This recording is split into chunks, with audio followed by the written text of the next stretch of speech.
Cek. Kami persilakan kepada Bapak Ibu yang masih berada di luar ruangan, kita siap kembali untuk mengikuti sesi berikutnya. Kami persilakan.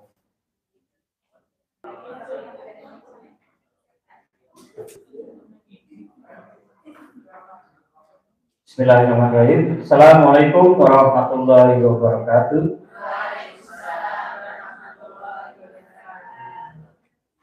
Alhamdulillah.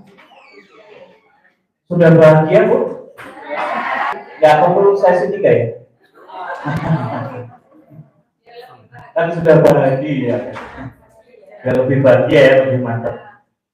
Baik, kita mulai. Mari kita awali kembali. Doanya jangan salah ya. Jadi jangan doa bismillah.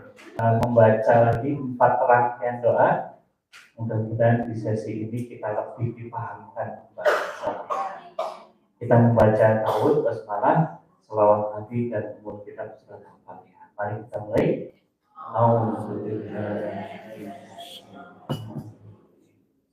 Bismillahirrahmanirrahim. Allahumma sholli ala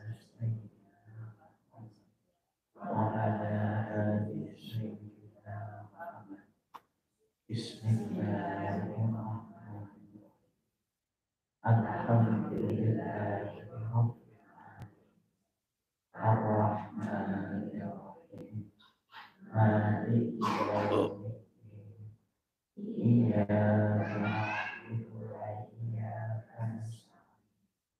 Ihdinas siratal mustaqim. Siratal ladzina an'amta 'alaihim.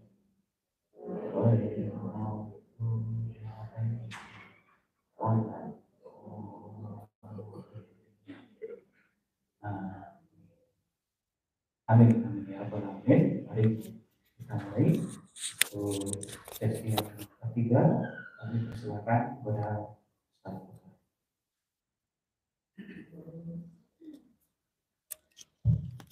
Baik. Ya, assalamualaikum warahmatullahi wabarakatuh. Masih bisa lanjut ya, Bapak Ibu ya. Mudah-mudahan Bapak Ibu masih kuat. Kita lanjut ya. Di dalam kehidupan kita mulai di surat 31 ayat 34. Silakan. Surat Luqman 31 ayat 34.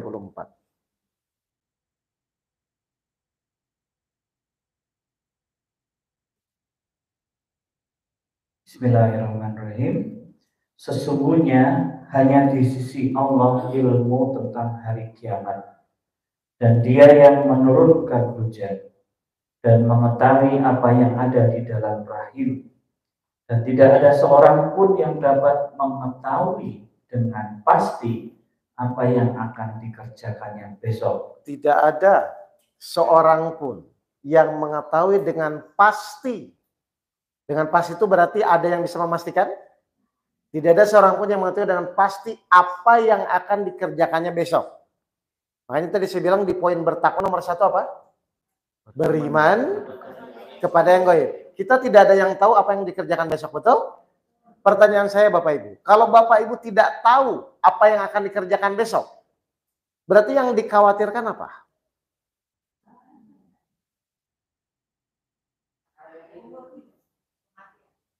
Kan nggak tahu. Saya ulang. Kalau kita tidak tahu apa yang akan dikerjakan besok, kalau kita tidak tahu apa yang akan terjadi ke depan, yang dikhawatirkan apa? Terus selama ini Bapak Ibu khawatir itu apa?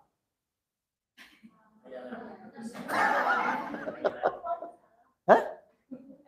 Ini bukan salah. Bapak Ibu selama ini mengkhawatirkan apa? Yang nggak jelas. Jadi hidup Bapak Ibu selama ini apa? Apa?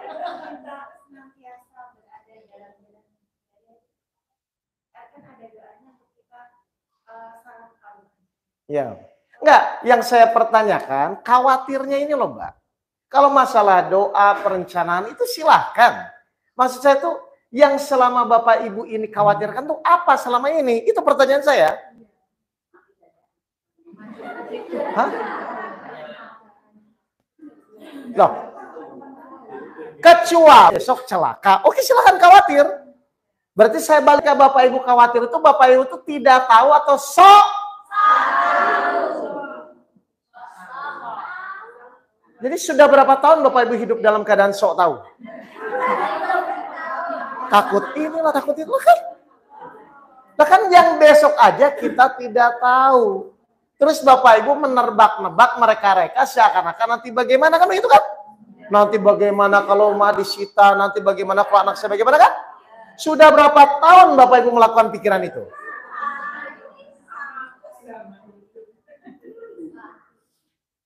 Empat ayat 120. Udah tahu nggak tahu? Khawatir. Berarti mengkhawatirkan yang nggak tahu. Surat 4 ayat 120. Setan itu Setan itu apa? memberikan janji-janji kepada mereka dan membangkitkan angan-angan kosong pada mereka. Jadi yang membuat Bapak Ibu khawatir selama ini apa? Jadi salah siapa?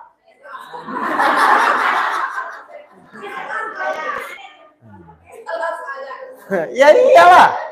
Lah Bapak Ibu nggak tahu setan akan bilang apa? 59 ayat 16.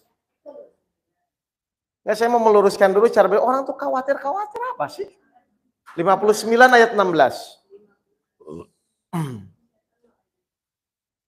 Bujukan orang-orang munafik itu seperti bujukan setan ketika ia berkata kepada manusia, kafirlah kamu. Kemudian ketika manusia itu menjadi kafir, ia berkata, sesungguhnya aku berlepas diri dari kamu, karena sesungguhnya aku takut kepada Allah Tuhan seluruh alam. Jadi setan ngapain? Cuci tangan. Setelah Bapak Ibu khawatir, saya nggak mau ikut-ikutan. Aku takut kepada Allah. Jadi setelah Bapak Ibu terjerumus, setan lepas tangan. Jadi salah siapa? Salah sendiri, kenapa mengikuti setan? Jadi yang setan siapa?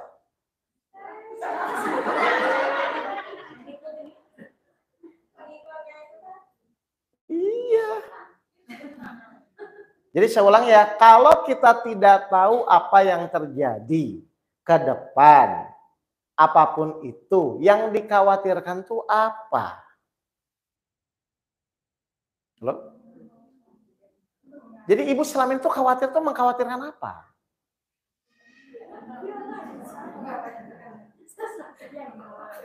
Sesuatu yang gaib dikhawatirkan. Loh, tapi kan nanti kalau celaka misalnya ya, atau misalnya kalau terjadi, loh, ketika kejadian itu terjadi, kita bisa nolak nggak? Nah kalau tidak bisa ditolak juga apa yang dikhawatirkan? 33 ayat 17. Tolonglah Bu ya, pikiran tuh jangan aneh-aneh lah. 33 ayat 17. Katakanlah, siapakah yang dapat melindungi kamu dari ketentuan Allah? Ada yang bisa melindungi? Nggak ada. Terus? Jika dia menghendaki bencana atasmu. Kalau Allah menetapkan sesuatu kepada Bapak dan Ibu, terus? Atau menghendaki rahmat untuk dirimu, mereka itu tidak akan mendapat pelindung dan penolong selain Allah. Kita bisa menolak nggak? Baik, ke depan kita tidak tahu. Kejadian yang menimpa kita pun kita tidak bisa menolak. Jadi pertanyaannya tolong dijawab dengan jernih, yang dikhawatirkan selama ini itu apa?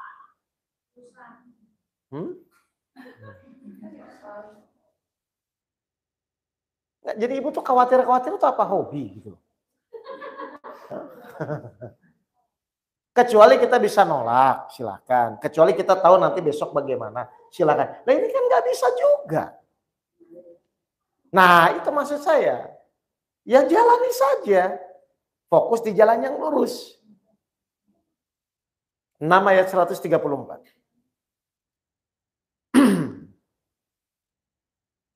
Surat 6 ayat 134. 1:3-4. Ya. Sesungguhnya apapun yang dijanjikan kepadamu pasti datang. Apa yang dijanjikan Allah? Ujian, kejadian, semua pasti akan datang ya. Terus? Dan kamu tidak mampu menolaknya. Kita bisa menolak? Ya. Kalau tidak bisa menolak, berarti harusnya diterima atau dipikir? Ya sudah, kalau begitu. Berarti menerima mudah atau sulit? Mikir lagi nih.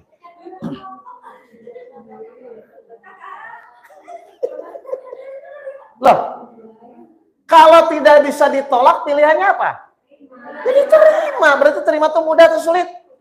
Sudah. Berarti tinggal ngomong apa?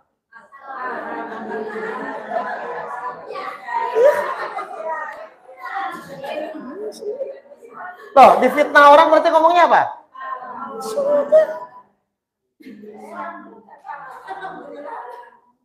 Loh, kecuali Bapak Ibu bisa menolak kejadian itu sebelum terjadi kan? Kan ini kejadian datang nggak ada yang bisa menolak kan? Nah, terus khawatir itu ngapain?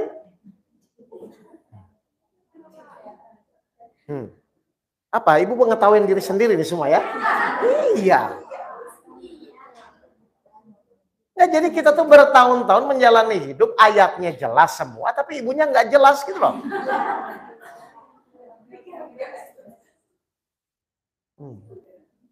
Nah, sekarang jadi pertanyaan, terus gimana caranya supaya pas menjalani itu kekhawatiran-kekhawatirannya sekarang kita jalani itu mulai menghilang atau mulai berkurang. Kan gitu aja kan? Kira-kira ada nggak di dalam Al-Qur'an caranya? Gimana caranya?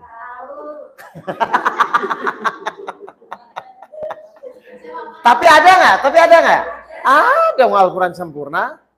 Bagaimana caranya saat kita menjalani hidup itu mulai khawatirnya berkurang? Karena kenyataannya satu, kita tidak tahu apa yang terjadi ke depan.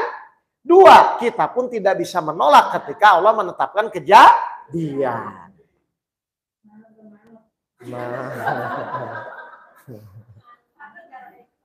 Ya. Berarti posisi kita kan tidak ada pilihan kan? Tinggal menerimanya mau ikhlas atau tidak ikhlas kan? Kalau ikhlas jadi pahala, kalau tidak ikhlas jadi dosa. Itu aja sebenarnya.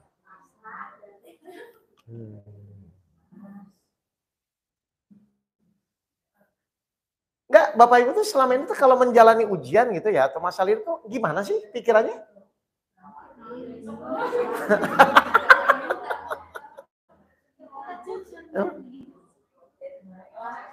Jadi nggak mempraktekkan antara ayat Al-Quran sama yang ibu jalan itu nggak disinkronkan nggak?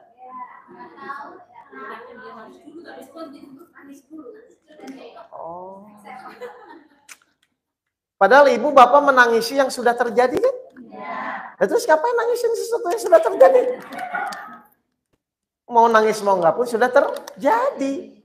Contoh anak mecahin TV, bapak ibu marah atau tidak? Itu TV tetap pecah nggak? Terus Bapak Ibu marah-marah terhadap sesuatu yang sudah terjadi.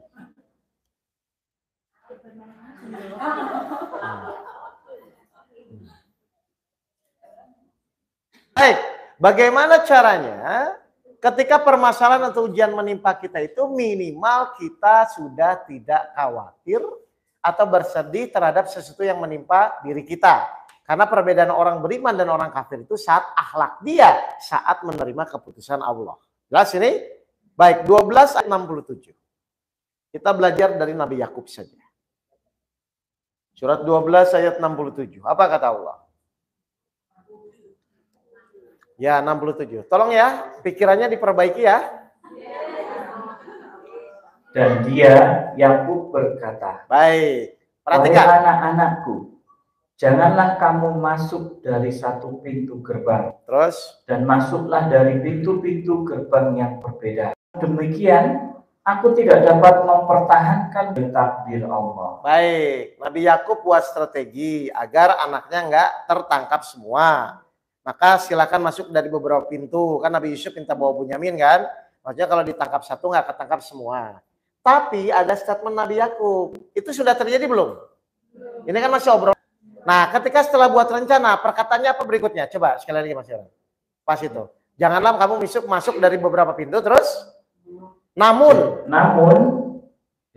ya, Jika, namun apa tuh?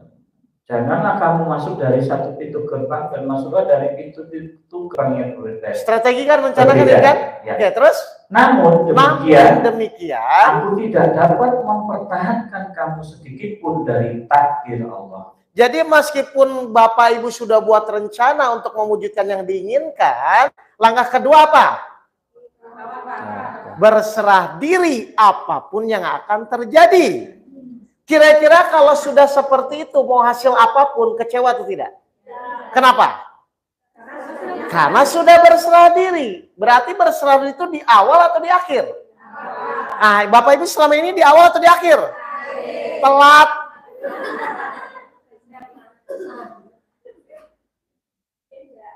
Jadi orang kecewa itu kenapa? Karena berserah dirinya di akhir, itu pun dipaksa. Telat.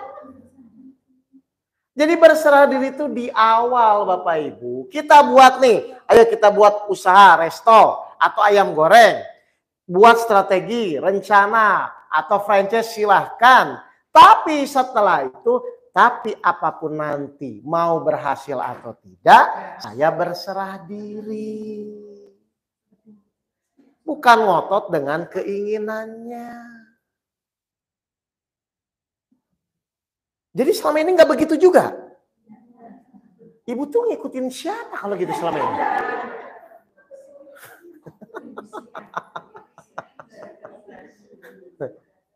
Jadi silahkan rencana, silahkan strategi, planning. Itu harus dalam rangka ikhtiar maksimal. Tapi sadar, oke, tapi kalau tidak terwujud, saya sudah berserah diri kepada Allah.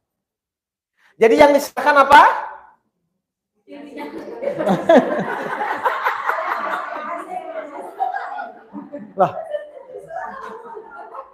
Loh, jadi yang diserahkannya apa? Hah? Lo usahanya, terus yang ngerjain usaha siapa?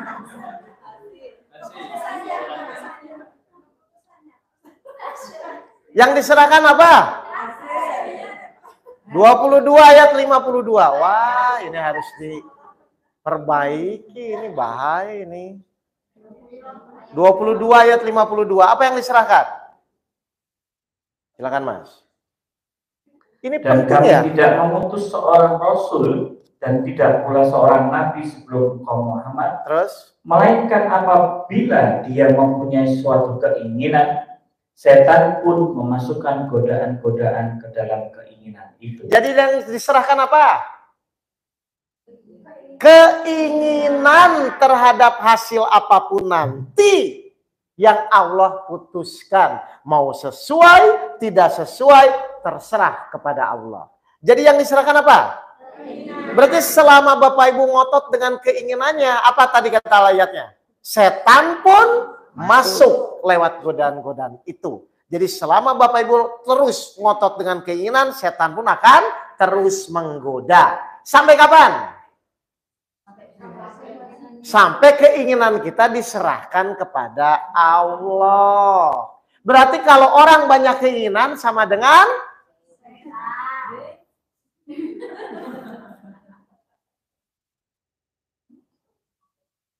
gitu sama ini. Lihat deh, orang bermasalah itu karena tetap memaksakan keinginan kan? Iya, sering. Lah, selama Bapak Ibu memaksakan keinginan, setan terus menggoda.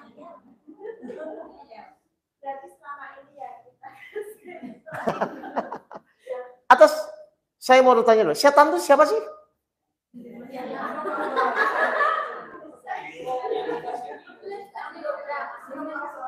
Jin? Berarti kita bisa jadi setan dong? Nah. Surat 6 ayat 112. Nanti berarti kita harus tahu cara goda setan ya. Dan demikianlah untuk setiap nabi, kami jadikan musuh yang terdiri dari setan-setan, manusia, dan jin. Baik, berarti kita bisa jadi setan, bisa juga jadi manusia, betul? Ya kan? Baik, khawatir itu Setan. Mengeluh? Manusia yang menyerupai?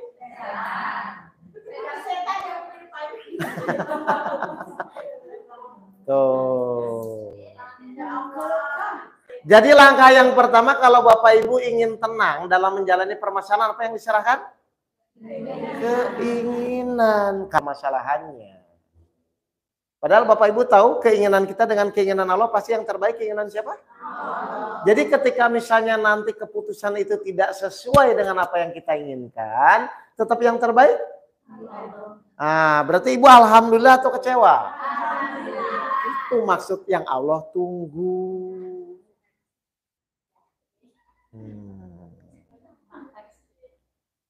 Jadi orang yang memaksakan keinginan namanya siapa?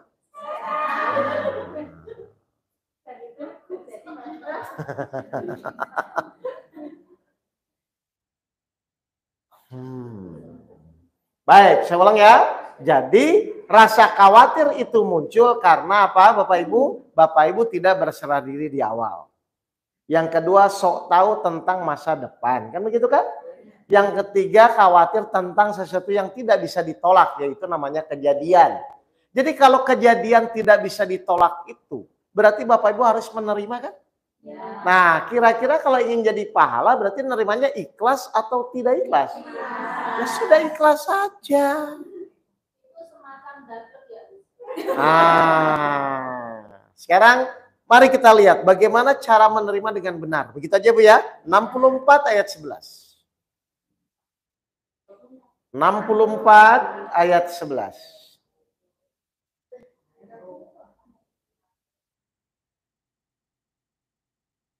Tidak ada suatu musibah yang menimpa seseorang kecuali dengan izin Allah. Stop.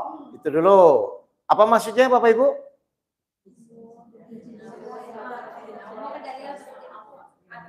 Semua kejadian yang menimpa kita atas izin Allah. Bisa nggak tanpa izin Allah? Dasarnya apa di ayat itu? Dasarnya apa? Balik lagi, baca lagi. Tidak ada suatu musibah yang menimpa seseorang kecuali dengan izin Allah. Semua kejadian menimpa kita dasarnya semua atas izin Allah. Kenapa tanpa izin Allah tidak bisa? Dasarnya apa? Kecuali itu apa? Berarti ada nggak kejadian tanpa izin Allah? Berarti harus atas izin Allah dulu atau tiba-tiba muncul kejadian? Izin Allah dulu ya. Baik, terus perhatikan ayat berikutnya. Terus? Dan barang siapa beriman kepada Dan Allah. barang siapa beriman. Jadi orang beriman itu melihat izin Allah atau melihat kejadian? Bapak Ibu selama ini hidup kalau ada kejadian itu melihat kejadian atau melihat izin Allah?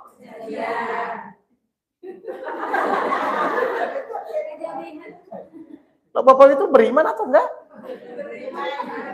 Nah kalau beriman melihat izin Allah atau melihat kejadian?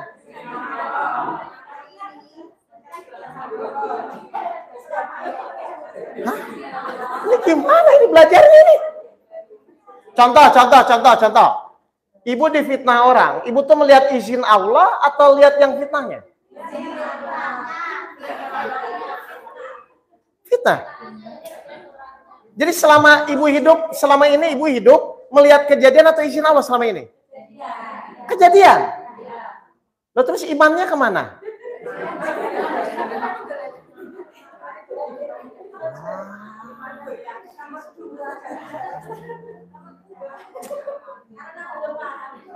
Baik, sekarang saya terus kejar ya. Allah mengizinkan kejadian itu pasti ada maksudnya enggak? Apa coba maksudnya? Enggak, kan setiap kejadian itu bisa terjadi atas izin Allah. Allah mengizinkan kejadian itu pasti ada maksudnya dong, nggak mungkin tiba-tiba diizinkan kan? Atau ginilah, misalnya anak ibu minta keluar jam 12 siang, misalnya panas-panas, nggak pakai topi, nggak pakai payung, diizinkan nggak?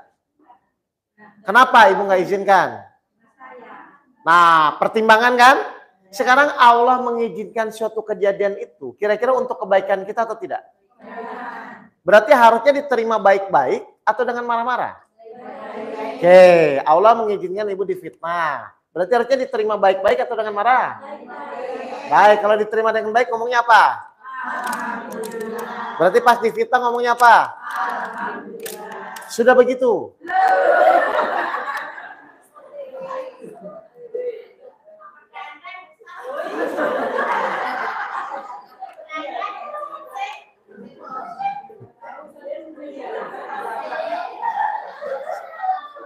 Nggak, saya mau nanya, ibu tuh maunya apa sih?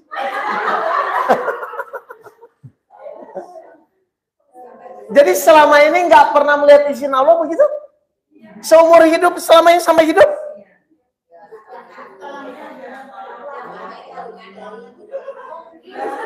Tapi kalau ditanya beriman atau tidak? Loh.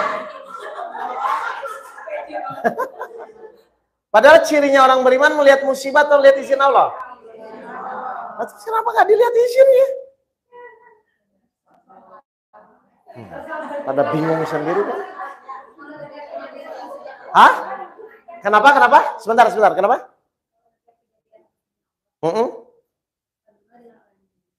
Baik. Kalau setiap kejadian itu yang dilihat izin Allah, bagaimana dengan orang yang bunuh diri? Tapi bunuh diri atas izin Allah dulu nggak? Kenapa? Ayo sebalik lagi, kenapa? Nah, bagus ibu nggak goyah. Ini saya sengaja ngetes, ternyata ada bolak-balik. Karena apa, Bu? Karena tidak ada suatu kejadian pun yang menimpa seseorang kecuali atas izin Allah. Nah, pertanyaan kedua, tapi apakah Allah menghendaki orang bunuh diri? Terus Allah mengizinkan siapa kalau begitu? Setan menggoda orang tersebut. Ibu milih, ikut Allah nggak bunuh diri, ikut setan bunuh diri. Setan, Allah mengizinkan setan, ibu milih marah ikut iblis, sabar ikut Allah. Biasanya lebih banyak milih yang mana?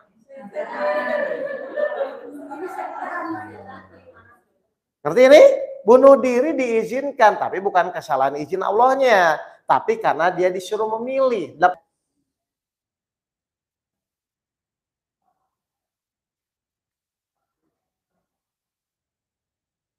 Apa kata Dan katakanlah Muhammad, kebenaran itu datangnya dari Tuhanmu. Terus? Barang siapa menghendaki beriman, hendaklah dia beriman. Ayo, terus? Dan barang siapa yang menghendaki kafir, biarlah dia kafir. Jadi pilihan atau tidak kita? Marah-marah tuh pilihan atau salah Allah? Ayo. Kelanjutannya ngeri ternyata tadi. Kenapa?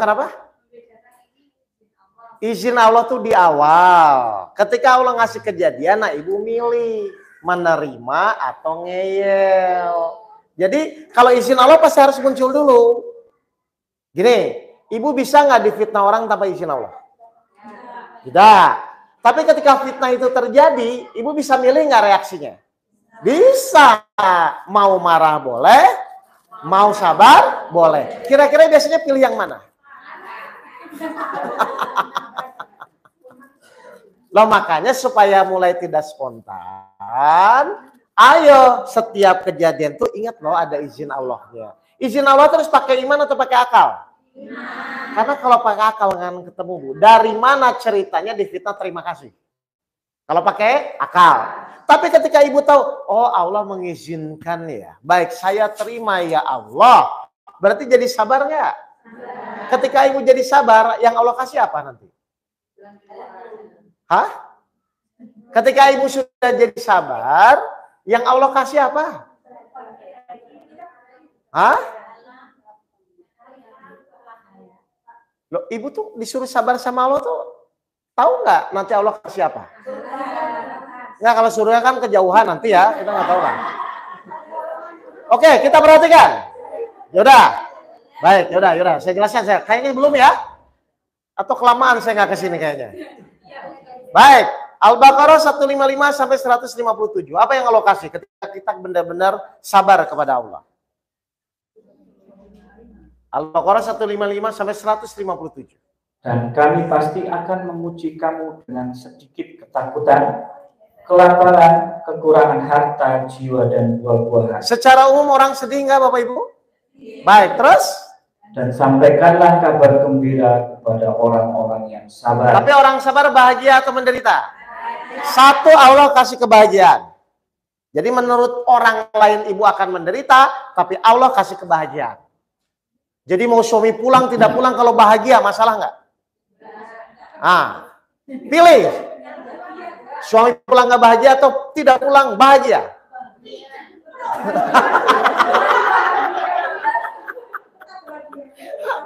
Oke, jelas ini?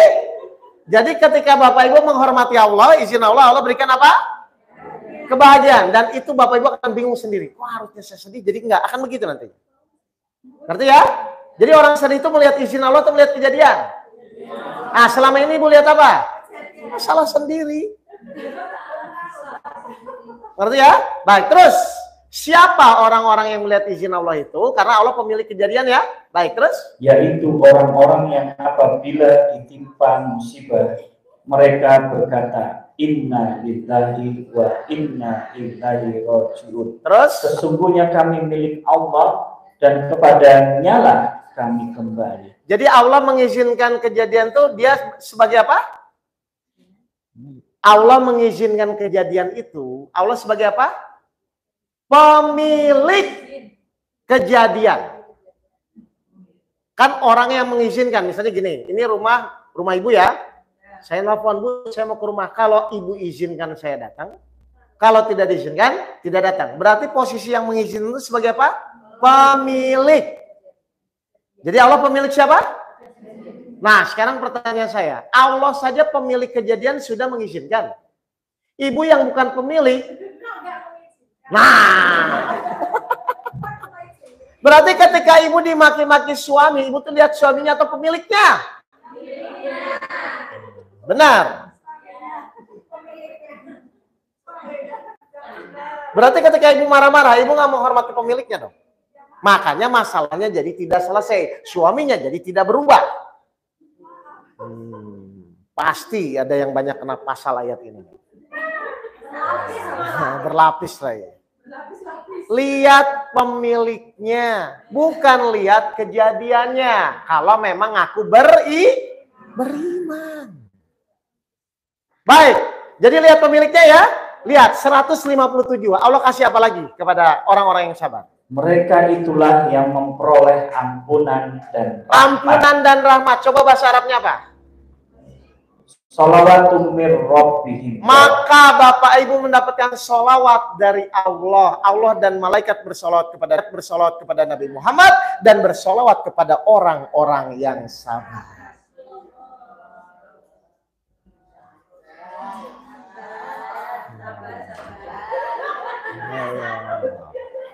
Mau apa?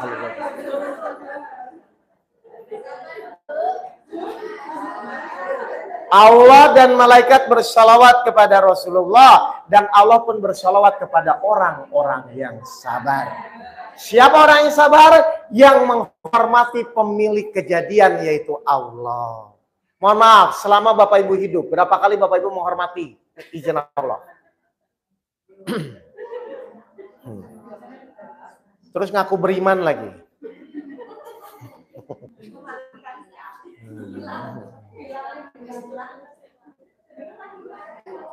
Loh, kok pada diam? Kurang paham ya selama ini ya. Ibu sekolahnya di mana sih?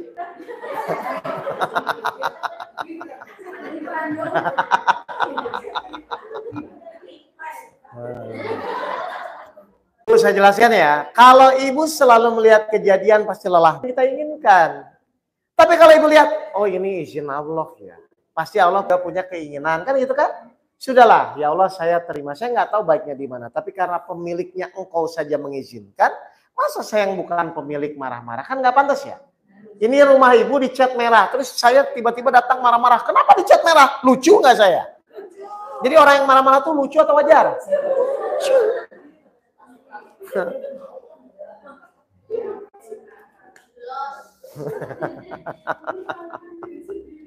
Ya. Dalam hidup ini berapa kali Bapak Ibu menghormati izin Allah? Berapa kali? Kalau kejadiannya baik nggak usah latihan.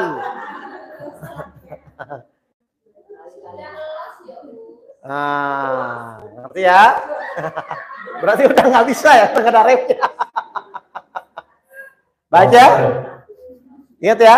Jadi apa yang ditanamkan dulu? Semua kejadian yang menimpa kita atas izin Allah. Berarti wajib nggak diterima? Dengan akal atau dengan iman?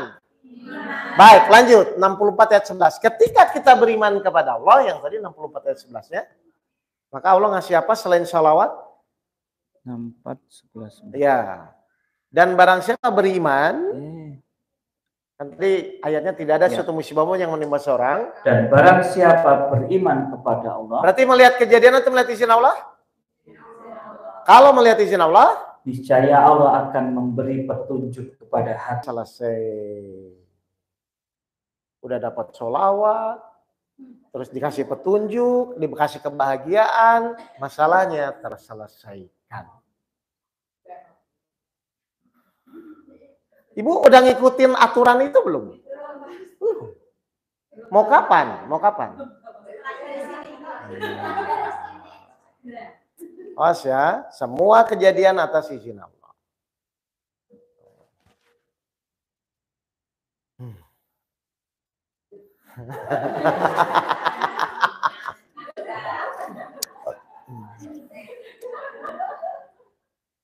Nggak, jadi kajian-kajian begini tuh nggak paham ya, berarti selama ini tuh begitu aja ya. Oke, sekarang ini. Tapi kadang-kadang kan kita sering terpancing, betul? Dengan apa yang kita lihat. Ya, betul kan? Akhirnya izin Allah sering lupa kan? Oke, sekarang saya terangkan ya Bapak Ibu ya. Hakikat kehidupan. Ya, yang namanya hakikat kehidupan itu berarti kita harus mengerti sebelum atau apapun yang Allah maksud dengan kejadian yang akan terjadi. Baik, surat 18, 70 sampai 71. 18, 70, 71. Ini tentang hakikat kehidupan. Tapi mengerti ya izin Allah ya tadi ya. Oke.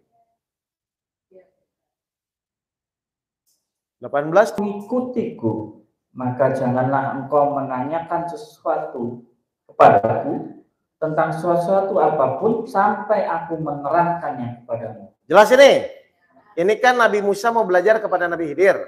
Terus Nabi Khidir bilang, oke, kalau kamu ikut saya, kamu diam ya, jangan banyak nanya, sampai nanti Nabi Khidir sendiri menjelaskan maksud dari yang dia lakukan. Paham Bapak Ibu ini? Jadi Nabi Musa disuruh siapa? Disuruh apa? Sabar. Ngerti? Apapun itu ya, diam sabar. Ujian itu diam sabar. Jalani kan begitu kan? Baik, 71. Maka berjalanlah keduanya hingga ketika keduanya menaiki perahu. Oke, perhatikan ya. Lalu dia melubanginya. Nabi Khidir melubangi perahu itu. Terus? Dia, Musa berkata, mengapa engkau melubangi perahu itu? Apakah untuk menenggelamkan penumpangnya? Sungguh engkau telah berbuat sesuatu kesalahan yang besar. Di sini yang salah siapa? Kenapa Nabi Musa salah? Kayak siapa? Kayak siapa?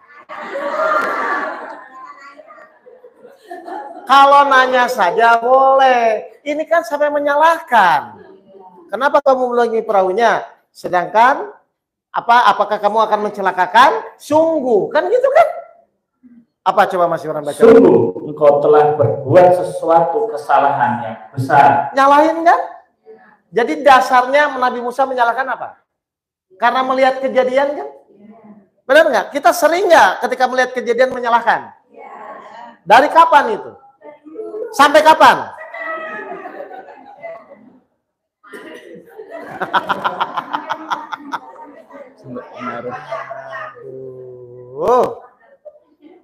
Oke, saya buktikan ya.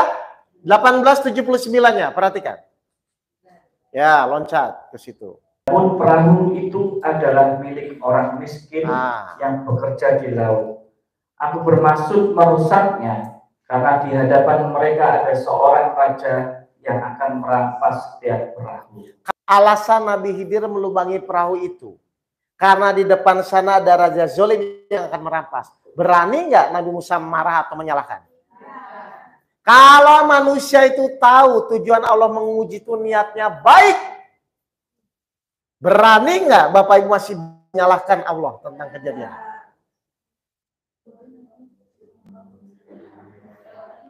Kenapa hidupku begini? Kenapa hidupku begitu? Misalnya mohon maaf, ibu ditinggalkan suami meninggal misalnya ya. Kan sedih atau enggak? Padahal sebulan lagi Allah siapkan duda kaya, lebih soleh.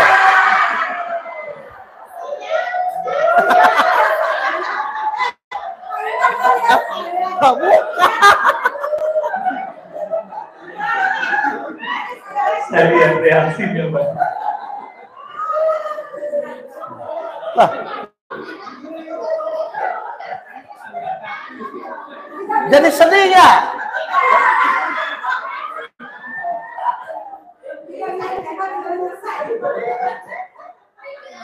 Loh, makanya saya bilang, makanya pentingnya beriman kepada yang goib. Udahlah, kita nggak tahu, tapi kita yakin Allah mengizinkan tuh niatnya baik. Ternyata mimpi. Jadi kenapa manusia tidak sabar? Kenapa manusia sering menyalahkan? Karena dia cuman apa yang dia lihat, tapi harusnya di balik itu pasti ada maksud Allah.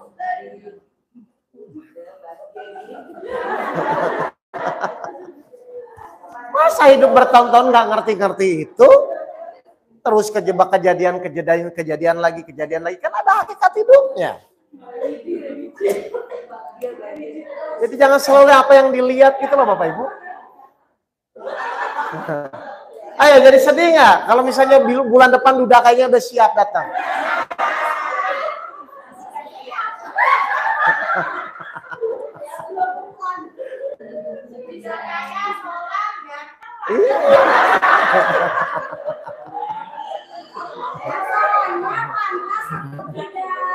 Nah, makanya saya bilang, takdir Bapak Ibu ditentukan sikap Ibu saat menerima kejadian. Ketika Bapak Ibu yakin kepada izin Allah, maka takdirnya baik. Tapi ketika Bapak Ibu terjebak di kejadian, ya enggak. Bu, bangun, Bu, bangun.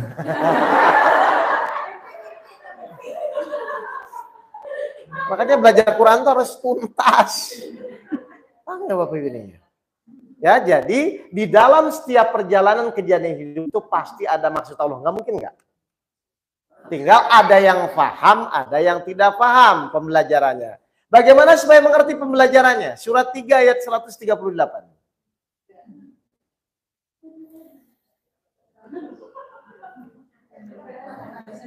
Inilah Al-Quran, suatu keterangan yang jelas untuk semua manusia dan menjadi petunjuk serta pelajaran bagi orang-orang yang bertakwa. Kenapa Bapak Ibu tadi saya ajarin bertakwa dulu? Biar mengerti setiap kejadian itu nanti Allah kasih pembelajaran. Oh, maksudnya anak saya begini tuh untuk apa? Suami saya begitu tuh untuk apa? Jadi Bapak Ibu akan ngerti, bukan lihat anaknya atau lihat suaminya.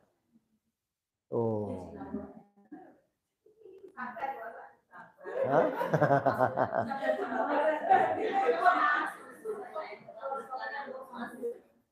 Oke, sekarang saya mau nanya nih.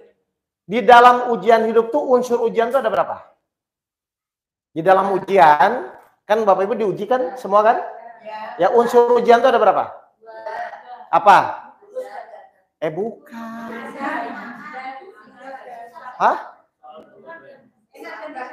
Loh, di dalam ujian tuh ada 3. Penguji, soal, yang diuji. Loh Ibu, loh, ya unsurnya kan ada 3 kan? Penguji, soal, sama yang diuji. Penguji berubah nggak? Enggak. Soal berubah? Enggak dong, soal nggak berubah kan? Emang waktu Ibu sekolah soalnya dirubah? Loh, bukan. Misalnya gini, gurunya bilang besok ujian matematika misalnya. Yang ngasih soal siapa? Berarti tugas kita tuh merubah soal atau menjalani soal? Mengerjakan soal kan? Baik, jadi Penguji, soal, sama yang diuji. Penguji sama soal ujian berubah atau tidak? Berarti yang berubah yang mana? Yang diuji. Setuju dulu? Baik. Sekarang misalnya anggaplah anak ibu menjegalkan. Yang soal yang mana nih? Berarti anaknya kan? Berarti yang diuji? Nah, berarti yang berubah yang mana? Benar. Berarti ketika anak nakal, ibu tuh ingin merubah anak atau kitanya yang berubah? Enggak, sudah begitu belum?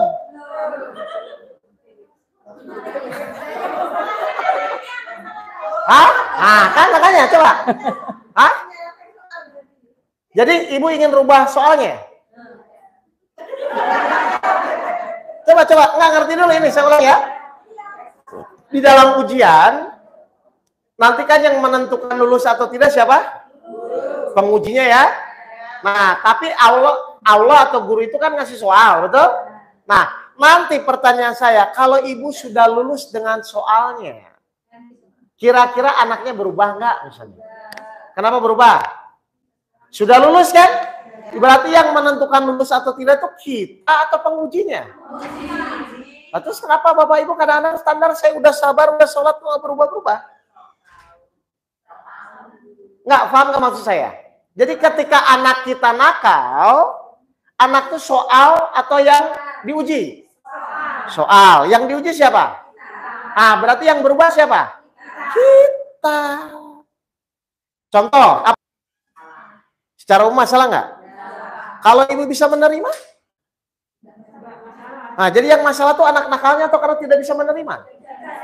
Berarti kita merubah apa? Dari yang tidak menerima menjadi menerima. Nanti Allah bilang, oh lulus. Ketika lulus barulah anaknya dirubah. Bukan ibu yang merubah.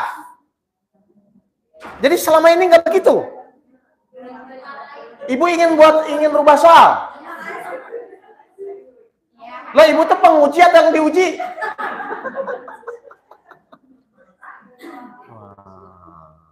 Makanya di surat 8 ayat 53, coba perhatikan. 8 ayat 53.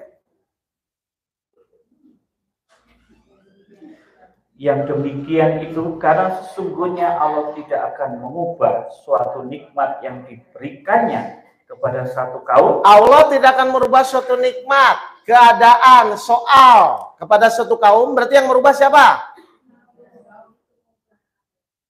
Allah tidak akan merubah nikmat atau keadaan. Berarti tetap yang merubah siapa? Allah tidak akan merubah nikmat atau keadaan. Jadi yang merubah nikmat keadaan itu siapa? Loh. Coba ayatnya apa? Terus lanjut. Yang demikian itu karena sesungguhnya Allah tidak akan mengubah suatu nikmat yang telah diberikannya kepada suatu kaum. Nikmat keadaan yang merubah siapa? Allah. Kan Allah yang tidak akan merubah atau Allah yang merubah kan? Terus dasarnya apa? Hingga kaum itu mengubah apa yang ada pada diri mereka sendiri. Jadi kita disuruh merubah diri atau? Jadi Allah merubah keadaan berdasarkan perubahan siapa? Diri kita. Kita disuruh merubah diri atau keadaan? Selama ini ibu ingin merubah keadaan atau merubah diri? Kenapa nggak sama dengan ayat ini?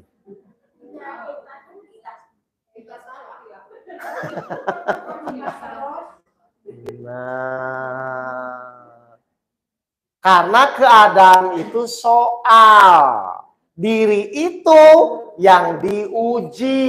Jadi yang berubah siapa? Diri kitanya.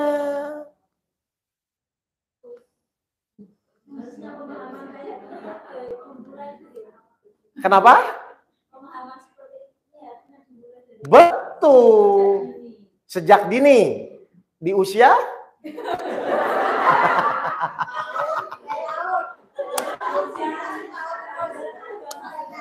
Nggak apa-apa, gini. Kalau ingin sejak dini ya, nggak apa-apa. Kan ibu harusnya benar pemahamannya. Harusnya pemahaman ini kan dirubah sejak dini kan. Pulang ibu mandi pakai air kencur, nanti ibu bau.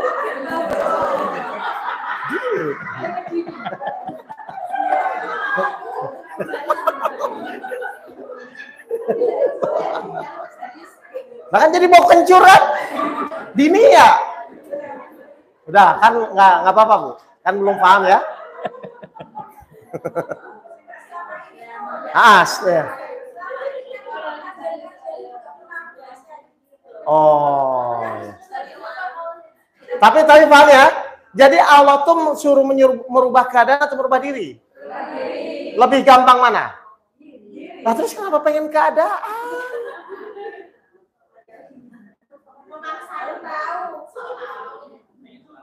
Karena gini Bapak Ibu ya, kadang-kadang saya tuh melihat permasalahan-permasalahan orang itu bukan karena masalahnya, karena dia nggak mengerti, itu aja aturannya, langkah demi langkah tuh nggak ngerti gitu loh. Ya jadi soal tidak bisa dirubah ya, penguji juga tidak bisa dirubah loh, awas hati-hati ya. Tapi kita akan lulus setelah kita merubah diri kita. Nah ini penting Bapak Ibu. Jadi fokuslah merubah diri kita, yang tidak bisa menerima jadi menerima. Contoh gini, dulu Bapak Ibu ketika diuji waktu sekolah sama gurunya, itu pasti kasih ujian, kalau ingin lulus soalnya wajib nggak diterima. Bagaimana kita bisa mengerjakan kalau nggak bisa menerima, betul? Jadi syarat mutlak kalau ingin lulus ujian harus apa? Menerima soal. Mohon maaf, Bapak Ibu ketika diuji oleh Allah, biasanya menerima atau ngeyel dulu. Tapi ingin lulus. Gimana ceritanya gitu loh.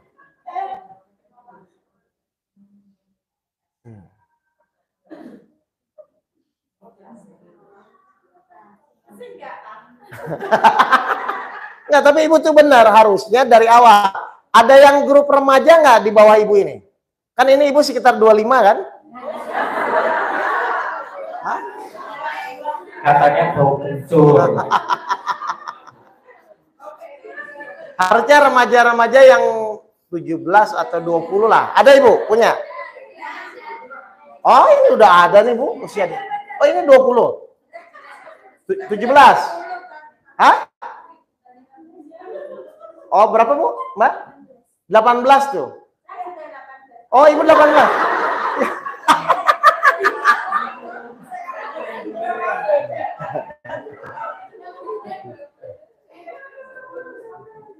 Paham ya Bapak Ibu ya? Jadi tolong sekarang pikirannya mulai di-split, dibagi dua. Ingat ya, ada kejadian, ada izin Allah. Baik, sekarang saya kupas lagi. Allah mengizinkan itu sebenarnya keinginannya apa? Tujuannya apa ya? Surat 3 ayat 166. Bagus itu, harusnya yang muda-muda juga diajak. Ya betul. Dan apa yang menimpa kamu ketika terjadi pertemuan atau pertempuran antara dua pasukan itu adalah dengan izin Allah. Untuk apa Allah mengizinkan setiap kejadian? Dan agar Allah menguji siapa yang benar-benar beriman. Jadi sebenarnya intinya Allah supaya apa? Jadi Allah mengizinkan kejadian itu tujuannya supaya apa? Beriman kan? Biar Allah tahu mana yang beriman, mana yang tidak ya. Nah, Ibu ketika dikasih ujian, fokusnya meningkatkan keimanan atau menyelesaikan masalah? Iya, yang benar kan itu. Mohon maaf, selama Ibu selama ini diuji, itu fokusnya meningkatkan keimanan atau menyelesaikan masalah? Loh kok nggak nyambung? Lah Ibu panduannya apa sih? Primbon atau apa gitu?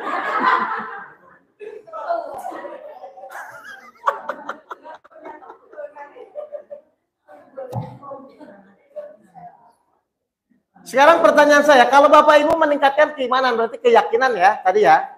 Kan Bapak Ibu jadi yakin, maka Allah memberikan petunjuk. Berarti saat kita ikhtiar itu mikir sendiri atau menjalani petunjuk?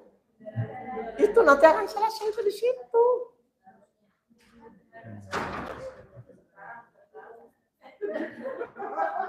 Jadi kalau Bapak Ibu mencepat, pas ada kejadian terima aja udah. Nggak tahu baiknya di mana, tapi ini izin Allah saya terima dulu. Itu aja dipegang Bu. Jelas ya Bu ya? Terima dulu. Jadi menerima itu sulit atau mudah? Nggak ada pilihan, udah. Terima.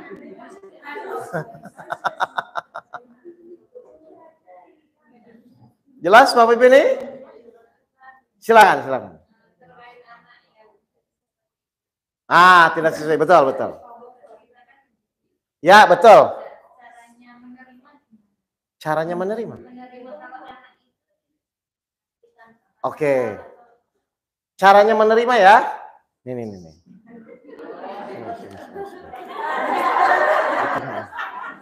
Ibu ngomong apa ke saya? Terima? Ngomongnya apa? Ngomongnya ke saya. Nah, itu cara menerima. Memang sulitnya di mana nih? Nih, Ibu kasih. Ibu ngomongnya apa? Nah, itu.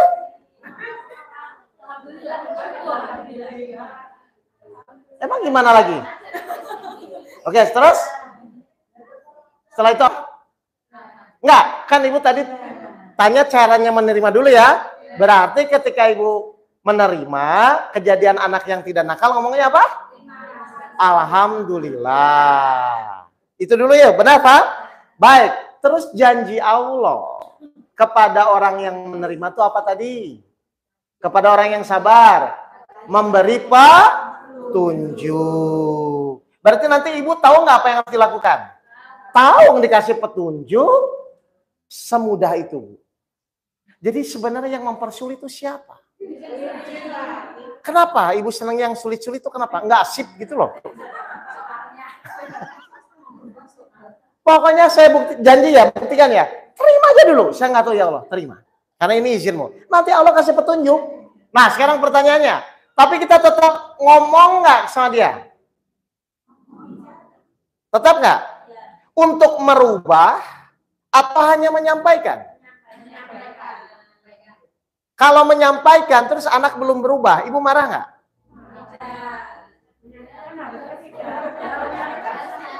Iya, kan ini rumusnya kan coba 36 ayat 17. Kan di Al-Qur'annya begitu rumusnya. Iya, memang menyampaikan. Coba. 36 ayat 2. 17. Dan kewajiban kami hanyalah menyampaikan perintah Allah. Baik, jadi Ibu nanti ketika anak belum berubah, kita wajib menyampaikan nggak? Kalau yang disampaikan terus tetap belum berubah, Ibu marah nggak? Hah? Marah? Iya, nggak biasanya. Lah Ibu tuh menyampaikan atau merubah? Lo tugas kita kan hanya menyampaikan. Atau satu lagi coba 46 ayat 35. Ini kayaknya harus disamakan dulu ya. 46 ayat 35. Maka bersabarlah engkau Muhammad, sebagaimana kesabaran Rasul-Rasul yang memiliki keteguhan hati. Jadi para Nabi Muhammad dan Rasul-Rasul pun, itu Allah nyuruh apa? Ibu ngikutin atau nggak mau? Lo Rasul dan Nabi Muhammad pun Allah nyuruh apa? Nah, harusnya Ibu ikutin nggak? Sudah.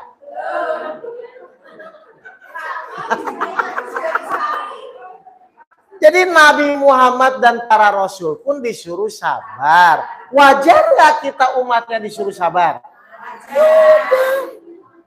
Jadi sabar itu sulit atau mudah? Paham? Jadi Rasul dan para Nabi pun disuruh sabar. Terus lanjut, tapi langsung yang tugasmu apa?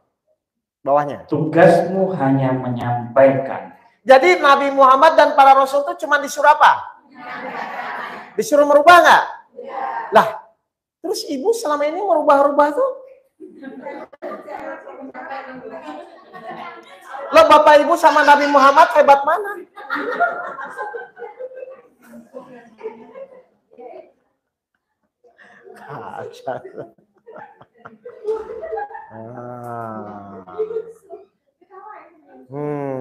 Ini pasti di sini kesalahan-kesalahannya nih. Mohon maaf, Bapak Ibu selama ini itu menyampaikan atau merubah? Kenapa nggak sama dengan Nabi Muhammad?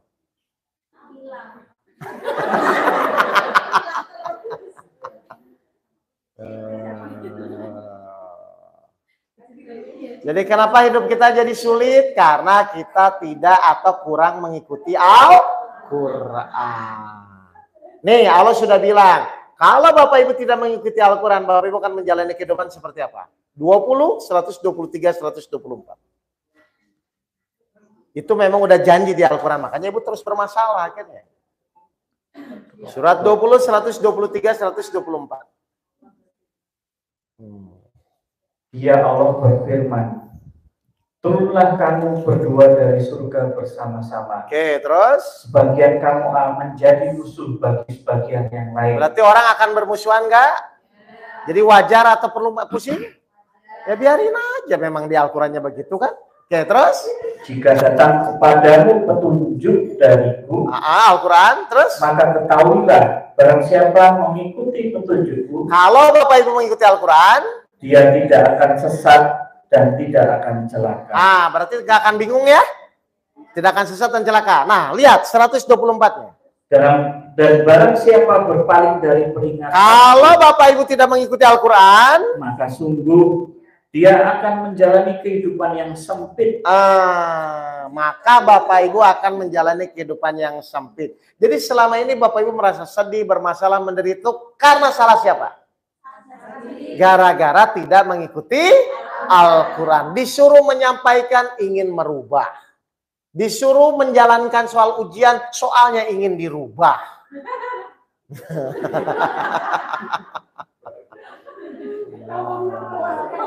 Disuruh tulus ikhlas, malah modus. Disuruh melihat izin Allah, malah lihat kejadiannya. Lanjutannya masih ngeri kan? Dan kami akan mengumpulkannya pada hari kiamat dalam keadaan buta. Jadi tunanetra. Gara-gara hanya mengikuti keinginannya saja, keinginannya sendiri, egois.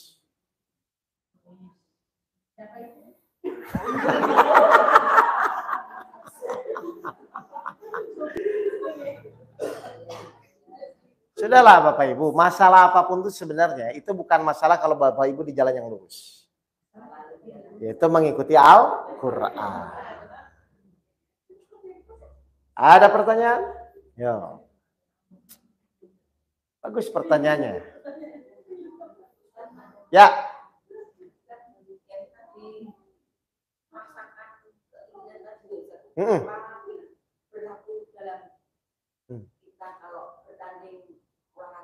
Oke.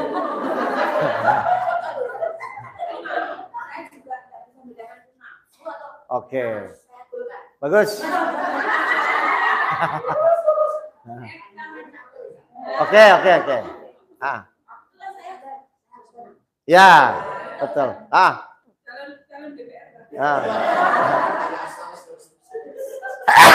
Terus.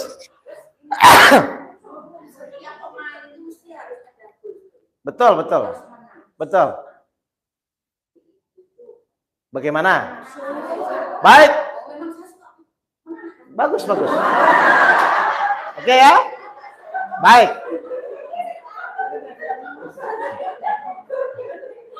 Oke.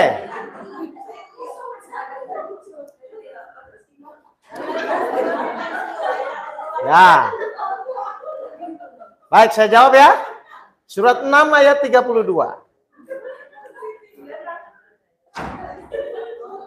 Ya. Surat 6 ayat 32. Dan kehidupan di dunia ini hanyalah permainan dan sendau gurau. Baik, sekali lagi Mas Yoran, sekali lagi. Dan kehidupan di dunia ini hanyalah permainan dan senda gurau. Baik, permainan itu apa Mbak yang tadi Mbak bilang? Permainan itu apa? Ada yang kalah, ada yang menang. Berarti kalau kalah masalah nggak kalau permainan? Kalau yang menang? Ya enggak juga. Jadi jangan terjebak dengan permainan. Karena namanya permainan itu nggak mungkin menang dua-duanya. Tapi harus ada yang kalah, harus ada yang menang. Jadi kalau kalah masalah nggak? Kan permainan. Sekarang pertanyaan gua, permainan tuh harus berakhir nggak? Ya berakhir dong. Berarti meskipun kita menang, bisa nggak nanti kapan kita kalah? Ya biasa saja, memang permainan. Jadi perlu nggak memaksakan keinginan? Yang penting itu adalah saat kalah, saat menang kita bisa menerima. Karena itu hanya sebuah permainan.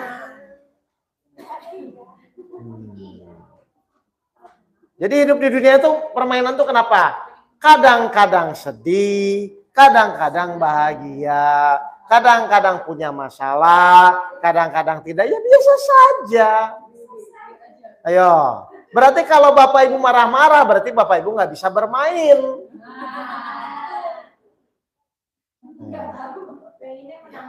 Lah, malah tehnya menang terus. Kalau itu bukan permainan, buat aja permainan sendiri.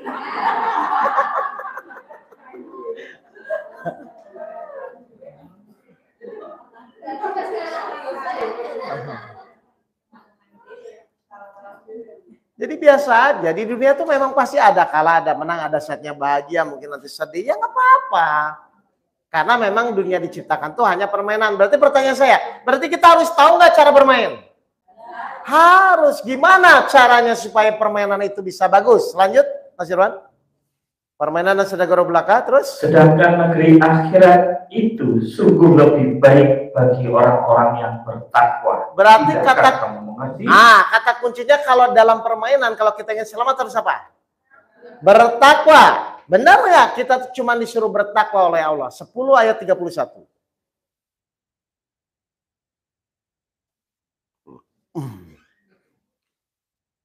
Katakanlah Muhammad, siapakah yang memberi rezeki kepadamu dari langit dan bumi? Siapa? Suami atau Allah?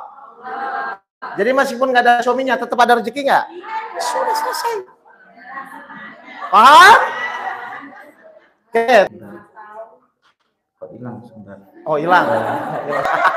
Atau siapakah yang memberi kuasa menciptakan pendengaran dan penglihatan? Siapa? Allah. Terus? Dan siapakah yang mengeluarkan yang hidup dari yang mati? Terus? Dan yang mengeluarkan yang mati dari yang hidup? Terus? Dan siapakah yang mengatur segala urusan? Stop. Siapa yang ngatur segala urusan? Yang benar. Benar, ini yang ngatur segala urusan Allah ini. Benar. Bapak Ibu tuh mau diatur atau nggak mau? Benar, yang ngatur segala urusan Allah. Berarti boleh pusing nggak? Nah, terus yang pusing-pusing itu ngapain? Yang mengatur segala urusan siapa? Allah. Kayak tadi cerita ibunya Nabi Musa kan diatur semuanya kan? Nah itu maksudnya. Tinggal apa yang harus kita lakukan? Terus? Maka mereka menjawab Allah. Terus? Maka katakanlah, bertakwa. Setelah bertakwa diatur semua urusannya. Ayo. Sederhana nggak sebenarnya tugas kita tuh? Terus siapa ingin yang rumit-rumit sih?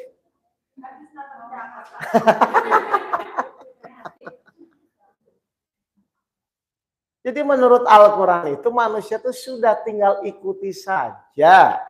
Cuman karena manusia diberikan hawa nafsu itu aja kan? Nah Bapak Ibu tugasnya belajar mengendalikan. Caranya bagaimana? Sabar, ikhlas, beriman kepada hari akhir, bertakwa. Itu tuh untuk mengendalikan hawa nafsu Bapak Ibu. Ya, hawa nafsu itu luar biasa soalnya Bapak Ibu. 20 ayat 96. dia Samiri menjawab, Siapa Samiri itu? Dajjal ya. Terus? aku mengetahui sesuatu yang tidak mereka ketahui. Terus? Demikianlah nafsuku membujukku. Nah, jadi selain setan dan iblis, ternyata manusia pun kalau tidak ada setan iblis, tetap bisa berbuat kejahatan nggak? Kenapa? Karena manusia punya hawa nafsu. Bapak Ibu punya hawa nafsu kan? Iya. Kira-kira ada nggak sih manfaatnya nafsu itu?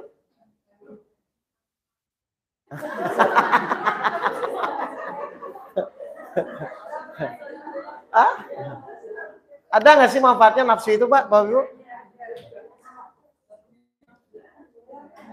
Ya, makanya ada nggak manfaat dari nafsu? Ada. Kalau ada bisa dihilangkan atau ditingkatkan derajatnya. Makanya kita selain melakukan ibadah harus meningkatkan derajat nafsu. 12 ayat 53. Surat 12 ayat 53. Dan aku tidak menyatakan diriku bebas dari kesalahan. Terus? Karena sesungguhnya nafsu itu selalu mendorong kepada kejahatan. Kecuali nafsu yang diberi rahmat oleh Tuhan. Jadi di sini nafsu ada berapa? Dua, yang mendorong kejahatan, yang dirahmati oleh Allah. Nah, ibu-ibu biasanya sering yang mana nih? Yang mendorong kejahatan atau yang dirahmati? Yang mana biasanya, yang mana? Yang mendorong kejahatan ya? Baik, berarti sekarang kita akan belajar bagaimana caranya agar nafsu yang mendorong kejahatan ini meningkat menjadi nafsu yang dirahmati oleh Allah. Nafsu yang dirahmati itu apa? Nafsu yang dirahmati itu apa? Yang sesuai dengan keinginan Allah. Kira-kira kalau Bapak Ibu misalnya di dalam menghadapi hidup tuh, Allah tuh inginnya Bapak Ibu mengikuti Al-Quran atau mengikuti hawa nafsunya?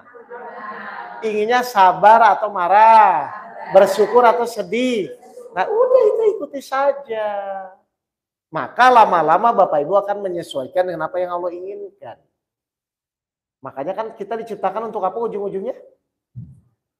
Kita diciptakan Allah tujuannya apa? Itu perintah. Tujuan Allah menciptakan kita? Itu perintah. Tujuan Allah menciptakan kita? Al-Baqarah ayat 30. Ayat 30. Dan ingatlah ketika Tuhanmu berfirman kepada para malaikat. Coba perhatikan ya. Ketika Tuhanmu berfirman kepada para malaikat, apa katanya? Aku hendak menjadikan khalifah di bumi. Jadi tujuan Allah menciptakan kita biar jadi apa? Khalifah. Khalifah itu apa? Pemimpin. Baik, terus? Mereka berkata. Malaikat berkata. Apakah engkau hendak menjadikan orang yang merusak dan menumpahkan darah di sana? Pertanyaan saya, padahal orangnya udah ada belum?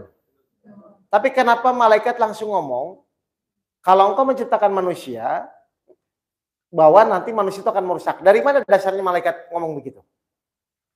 Nah, karena manusia akan diciptakan dengan hawa nafsu. Jadi kita disuruh memimpin itu memimpin apa? Hawa nafsu.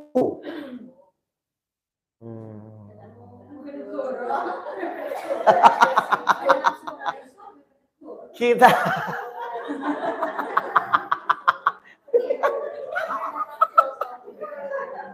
karena kalau orang dikuasai hawa nafsu, kira-kira baik atau jadi buruk?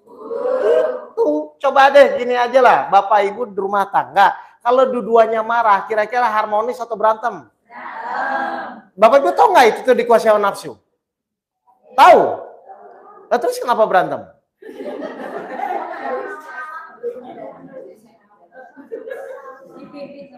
Lah iya, makanya Bapak Ibu tahu nggak, kalau Bapak Ibu dikuasai hawa nafsu, kan akan sifatnya jadi buruk kan? Padahal pertanyaan saya, nanti tuh yang bertanggung jawab tuh jiwa atau hawa nafsu? Nah, terus kasihan dong jiwanya. Bapak Ibu hidup dengan hawa nafsu, nanti jiwanya yang bertanggung jawab. Tetangga Bapak Ibu yang ngebunuh, Bapak Ibu yang dipenjara.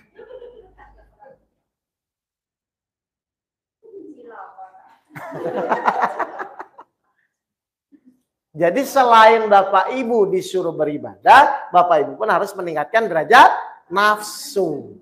Sampai nafsu apa tadi? Dirahmati. Yang dirahmati atau bahasa Arabnya apa tadi?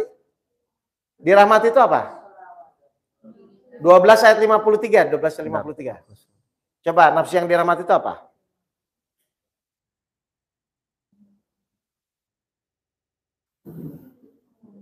Sampai jam berapa? 2:30. Oh, tanya jawab aja.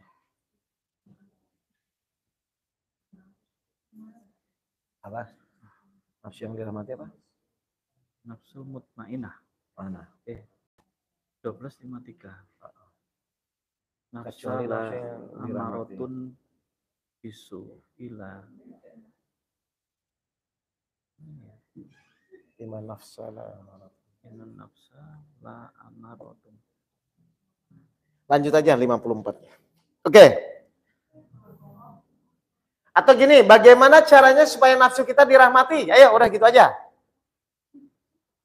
Bagaimana caranya supaya nafsu kita diberi rahmat oleh Allah? Bagaimana caranya?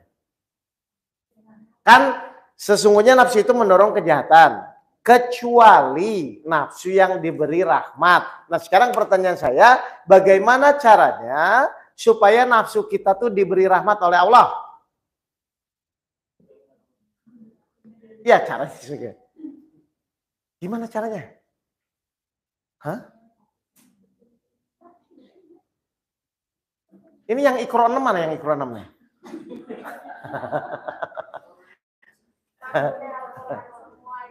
Hah? Oh, ya. Gimana caranya nafsu yang mendorong kejahatan menjadi nafsu yang dirahmati? Bagaimana caranya? Hah? 21 ayat 85-86. Bagaimana caranya supaya nafsu kita yang mendorong kejahatan itu menjadi nafsu yang dirahmati? 21 surat An-Nabiyah 85-86. Dan ingatlah kisah Ismail, Idris, dan Zulkifli. Mereka semua termasuk orang-orang yang sabar. Mereka termasuk orang yang mana? Oke, terus ketika sabar apa yang Allah lakukan? Dan kami masukkan mereka ke dalam rahmat kami. Bagaimana caranya nafsu kita dimasukkan rahmatnya? Sabar. Kenapa orang-orang sabar itu dimasukkan ke dalam rahmat Allah? 41 ayat 35. Ayat 35. Dan sifat-sifat yang baik itu tidak akan dianugerahkan kecuali orang-orang yang sabar. Bapak Ibu ngaku baik atau enggak? Sudah sabar?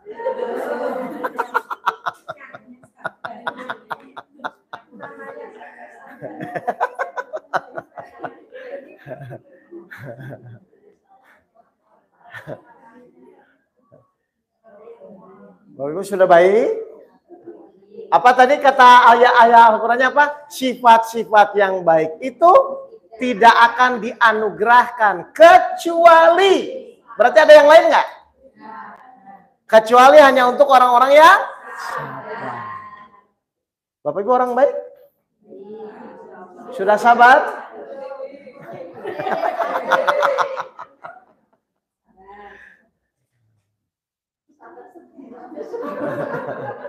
Baik, ada pertanyaan nggak? Ayo.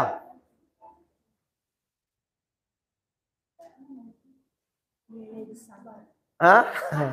Silakan.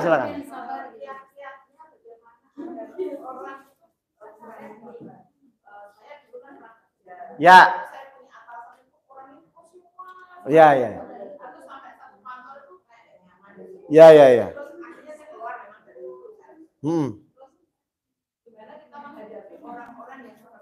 Baik, sekarang gini aja, gini. Sebenarnya ibu tuh butuh nggak jadi sabar? Betul? Butuh ya? Kalau memang ibu butuh jadi sabar,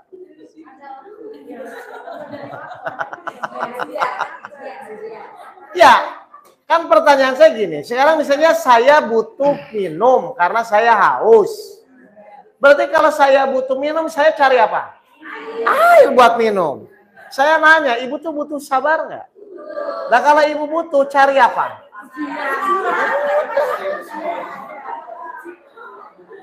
Tapi kan ibu nggak nyari pun Allah kasih kan? Atasan yang galak itu? Berarti masalah atau sarana latihan? Berarti kenapa dianggap masalah?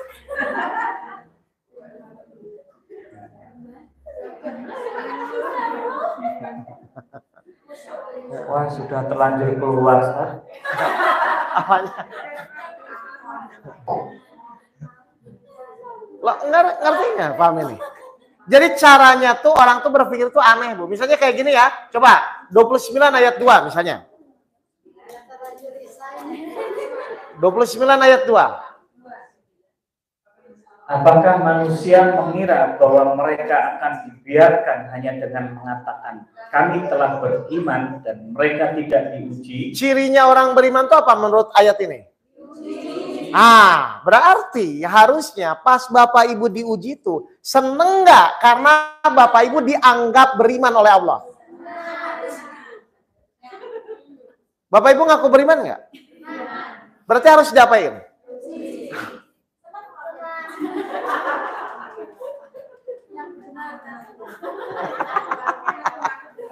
Akan bertolak belakang dengan apa yang diinginkan. Karena syaratnya Bapak Ibu meningkatkan keimanan harus diuji. Jadi ujian itu beban atau sarana meningkatkan keimanan?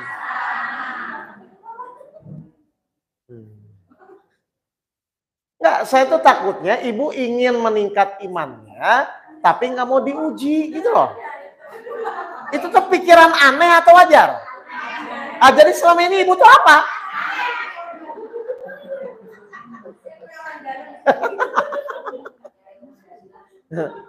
Jadi banyak yang terbolak-balik Bu antara mindset dengan pemahaman yang diinginkan. Kalau memang ibu butuh sabar, berarti kan ketika ada kejadian tidak enak ya ibu bilang, oh ini yang saya butuhkan. Kalau ada kejadian enak, malah ibu nggak mau. Jangan yang enak-enak lah. Berarti kalau butuh, kan yang sabar.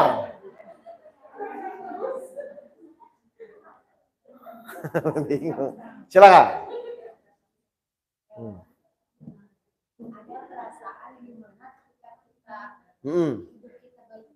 Hidup kita baik-baik saja tuh yang seperti apa? Oh, sesuai dengan kita keinginan. Oke, terus? Oke.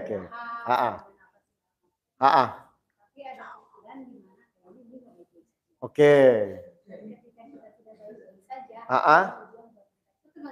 Baik, 57 ayat 22-23. Jadi ini permasalahannya kalau sesuai keinginan itu baik, kalau tidak sesuai tidak baik, kan begitu kan? Enggak, garis umumnya kan begitu kan, benang merahnya kan? Saya selalu berpikiran bahwa ketika baik-baik saja itu kayaknya ini ada yang salah, kayaknya terlalu baik-baik saja. Nah, itu juga malah salah. Harusnya ketika sesuai keinginan ya alhamdulillah, kalau tidak sesuai ya bersabar gitu loh Bu. Iya, jangan dibuat baik-baik aja, kok ada yang salah? Ada yang salah apa? Ya udah nikmatin aja.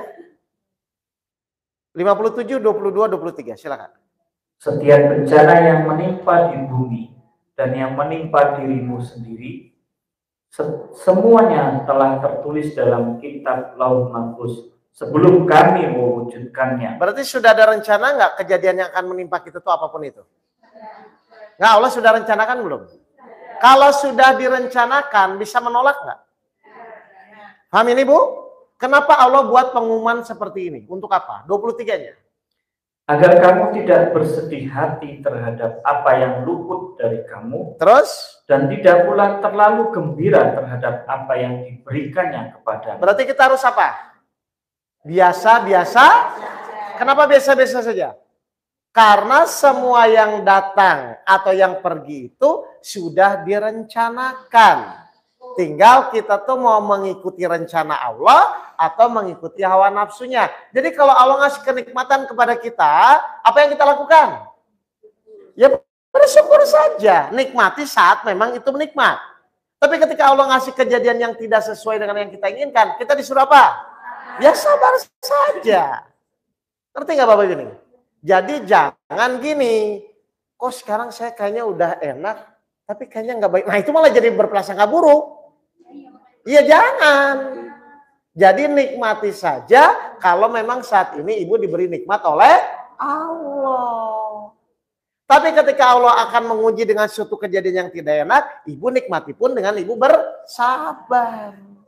Jadi cirinya orang beriman itu apa? Kalau dikasih nikmat dia, kalau dikasih tidak nikmat dia, iya kan nggak ada yang lain karena semua niat Allah baik atau tidak? Baik. Jadi suami galak itu biasa saja atau bermasalah? Karena semua tertulis dalam kitab.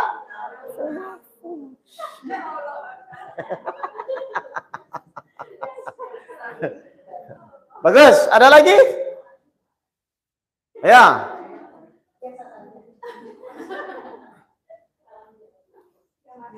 Mumpung masih ada 20 menit, Bu. Oh, masih Tanya, ada. Bu. Ayo. Kalau enggak saya masuk lagi tadabbur ayat berikutnya nih. Ada pertanyaan enggak? Kalau tidak saya lanjut ya, 29 ayat 1 sampai ayat 5.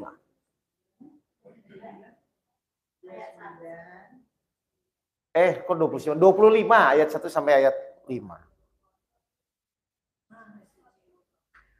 Maha suci Allah yang telah menurunkan Furqan Al-Quran kepada hamba-Nya. Baik, Al-Quran itu sebagai apa, Bu? Furqan itu pembeda. Nanti kalau Bapak Ibu pikiran dengan ayat Al-Quran berbeda, yang disamakan yang mana?